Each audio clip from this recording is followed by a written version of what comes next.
Bueno, y ahora en resumen latinoamericano nos situamos en otro de los puntos importantes del continente. Nos referimos a Venezuela bolivariana y, como les decíamos en el programa anterior, obviamente todo lo que ocurrió allí en Venezuela con respecto a la voladura de uno de los tanques de la refinería de Amuay y el saldo en muertos y heridos conmocionó a Venezuela. Y de eso precisamente y de las situaciones que se están dando con respecto al proceso electoral del 7 de octubre, pudimos hablar con el embajador de la República Bolivariana de Venezuela en la Argentina, Carlos Martínez Mendoza. Esto es lo que nos comentó. Embajador, la tragedia de Amuay, aparte de ser un hecho luctuoso para el pueblo venezolano y el pueblo latinoamericano, marca, a mi humilde entender, una realidad, que es cómo reaccionó el gobierno y cómo reaccionó el pueblo venezolano ante un hecho de estas características. Primeramente, ciertamente, como tú lo dices, nuestro gobierno no solamente hoy en la triste situación que se generó a partir de la explosión de estos tanques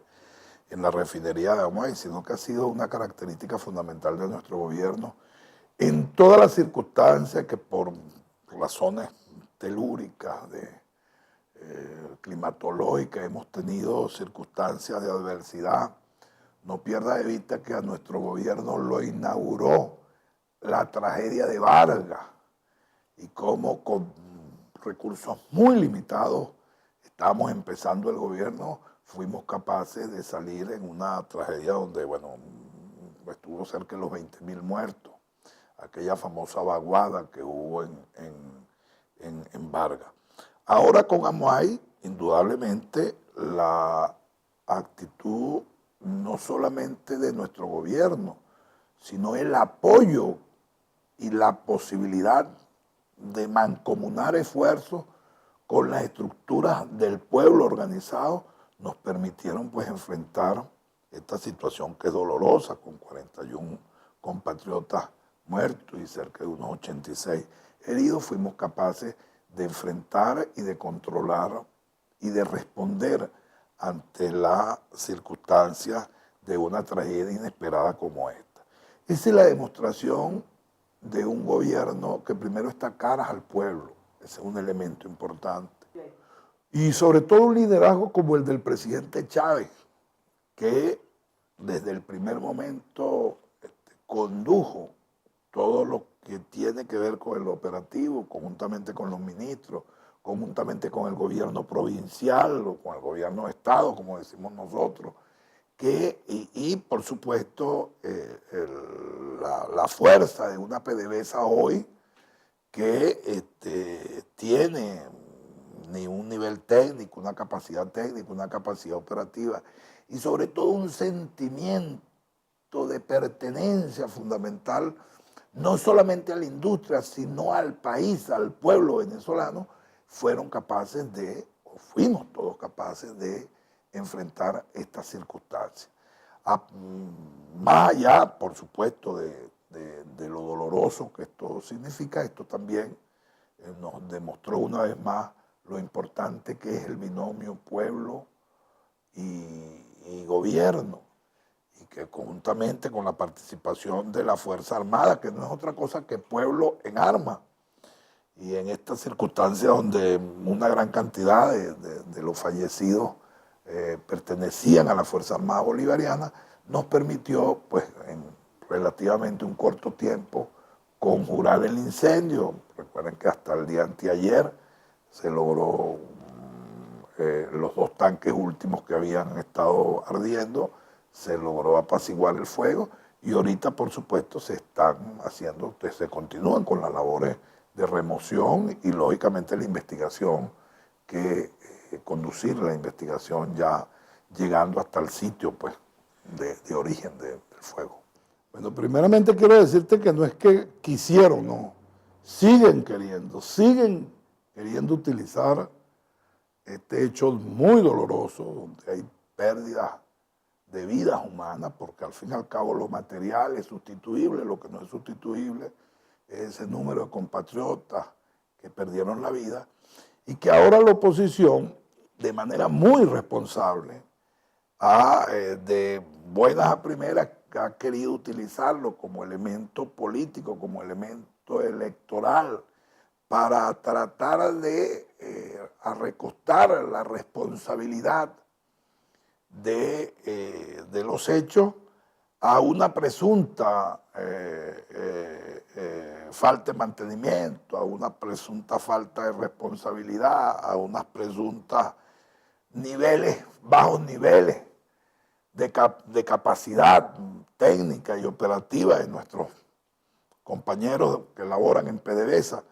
y solamente con el único ánimo de ver cómo revierten las circunstancias electorales que han venido dando y seguirán dando seguramente con una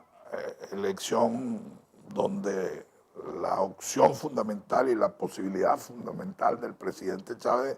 de ser reelecto está a todas luces. Eso, por supuesto, nos dice de cómo esta oposición que no tiene piel, esta oposición que no tiene sentimiento,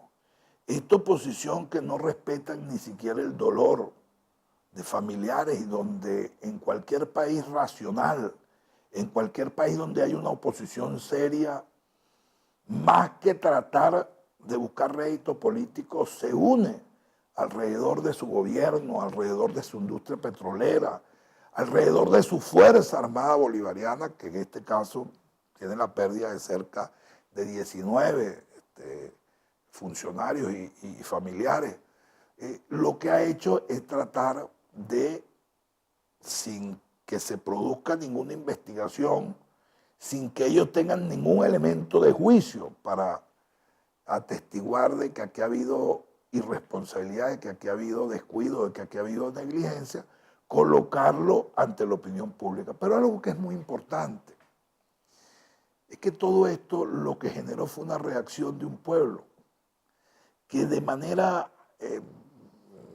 unida, en vez de estarle oliendo el cacareo que ellos tienen, lo que hizo fue unirse a su gobierno para tratar de dar respuesta, para tratar de solidarizarse pues, con familiares y con la propia industria. Y esto nos dice el nivel de irresponsabilidad que esa oposición tiene. Nosotros no descartamos ninguna hipótesis, el presidente ha sido muy responsable. Yo creo que ellos pensaron también con esa actitud, tratar de ver cómo se aupaba al presidente para que emitiera juicios de valor sin que la investigación se haya concluido. Y el presidente no, el presidente lo que dijo, todas las hipótesis están abiertas, la investigación se está conduciendo y lo más lógico es que vamos a esperar a ver ciertamente cuál es el resultado de esa investigación. El presidente, muy a diferencia de esta oposición, que no le quedan otros caminos sino el de utilizar eventos a todas luces extraordinarios, como es el evento doloroso de Amoay, el presidente le presentó al país un plan, la continuación del Plan Simón Bolívar, un proyecto, la continuación de un proyecto nacional, el Proyecto Nacional Simón Bolívar, donde definió 5 objetivos históricos y a partir de esos 5 objetivos históricos definió unos objetivos nacionales que son fundamentales para el logro de esos 5 objetivos históricos, objetivos que son estratégicos dentro de esos 5 objetivos de orden histórico. Ahora, ¿cuáles son los elementos que orientan la acción de la propuesta del presidente? Y ahí es donde se basa, para decir, la profundización del proceso revolucionario. El elemento fundamental es conducir al país y tomar todas aquellas acciones estratégicas que estén orientadas fundamentalmente a seguir transitando el proceso de transición hacia el socialismo. nosotros no vemos otra opción que no sea la materialización en el tiempo que se requiera, de estructurarnos dentro de un modelo socialista. Nosotros hoy no estamos en socialismo, estamos caminando la transición hacia el socialismo. Y queremos como objetivo fundamental que esa transición llegue al punto de no retorno. Y ese punto al no retorno significa que mucho más allá del tema de la proyección generacional de nuestro liderazgo, el futuro esté en función del no retorno del camino al socialismo. Y eso yo creo que es fundamental. El segundo elemento fundamental que creo que orienta el esfuerzo es tener la capacidad de resolver los temas puntuales que tienen que ver con la calidad de vida y tienen que ver con la felicidad de la gente. En estos días oía yo a un presidente del continente, al presidente Pepe Mujica, que es algo muy cierto. Hoy, mucho más allá de sufragar necesidades materiales en la gente, hoy, en términos políticos, hay que medir el nivel de felicidad, porque al fin y al cabo es lo emotivo, los elementos emocionales, los que hacen al fortalecimiento de sociedades y de pueblos, o de pueblos y sociedades. Y en ese camino estamos transitando nosotros. Y eso tiene que ver con la inclusión social, fundamentalmente. El proceso masivo que ha tenido Venezuela de inclusión social, de una sociedad que no esté segmentada en ciudadanos de primera, segunda o tercera clase, sino ciudadanos en la extensión amplia de la palabra, un solo ciudadano. Y eso tiene que ver, por supuesto, con la capacidad de ir reduciendo la pobreza, como le hemos venido reduciendo nosotros en estos años. Seguir profundizando el modelo inclusivo con capacidad para que todos nosotros tengamos acceso a educación, salud, vivienda. Y, por supuesto, el otro elemento es cómo transformar el modelo rentístico petrolero, el modelo económico rentístico petrolero que marca el modelo de sociedad y que hoy tenemos cómo romper con él y hacer un modelo productivo, inclusivo, un modelo que esté fundamentado esencialmente en una capacidad productiva para la generación de bienes y servicios que sean a bien de nuestra propia sociedad y de nuestro continente. Yo creo que hay dos elementos, y eso implica, por supuesto, una transformación del modelo productivo. Yo creo que ahí hay los elementos básicos de la profundización de la revolución en estos próximos años. Por supuesto, de ahí se desagregan un sinfín de acciones estratégicas que tienen que ver con el alcance de esos objetivos. El tema de mejorar aún más los temas de salud, los temas de educación, las grandes misiones que el presidente ha venido poniendo en marcha, la gran misión vivienda. Hoy es impresionante cuando uno va a Venezuela cómo se está construyendo en todo lo largo y ancho del país vivienda. Este año con una meta de 300.000 viviendas, ya se han entregado unas ciento y tantos mil, 114.000. La gran misión Agrovenezuela para tener seguridad alimentaria, los grandes proyectos de no solamente producir materias primas en la perspectiva del agro, sino los grandes proyectos que se tienen de transformación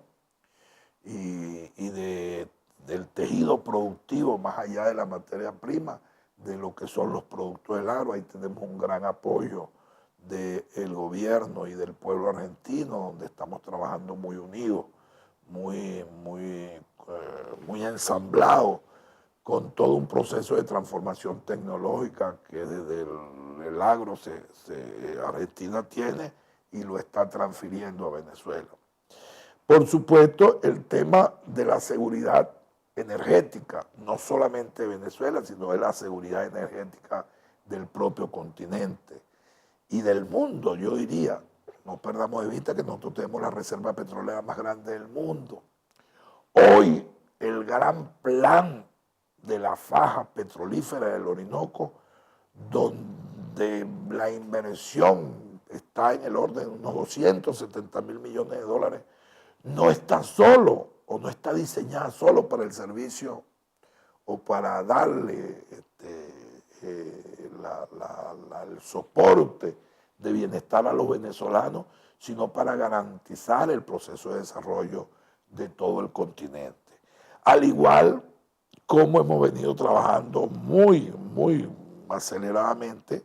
en todos los demás aspectos que tienen que ver con el fortalecimiento de una conciencia, primero de una conciencia nacional, en términos de priorizar nuestros elementos de desarrollo interno sobre la visión, esa estereotipada que se tenía de visión al norte o al norte fundamentalmente. Y en ese sentido también la visión gran nacional, la visión de la gran nación, la patria latinoamericana y caribeña, como el espacio fundamental de relacionamiento y de convivencia para todos los venezolanos. Yo creo que ahí están los elementos orientadores de un proyecto que se le ha presentado al país, a diferencia de la oposición, que no ha presentado ningún proyecto. Pues entonces estamos diciendo que este próximo sexenio de gobierno será de profundización del proceso en términos de no retorno en la visión de la conformación de una sociedad socialista. Ese es el elemento fundamental y que lleva en sí mismo todo un proceso de transformación del modelo venezolano productivo que seguramente va a tener y tiene que tener una alta incidencia en todo el modelo de convivencia de los venezolanos para los próximos 100, 200 años.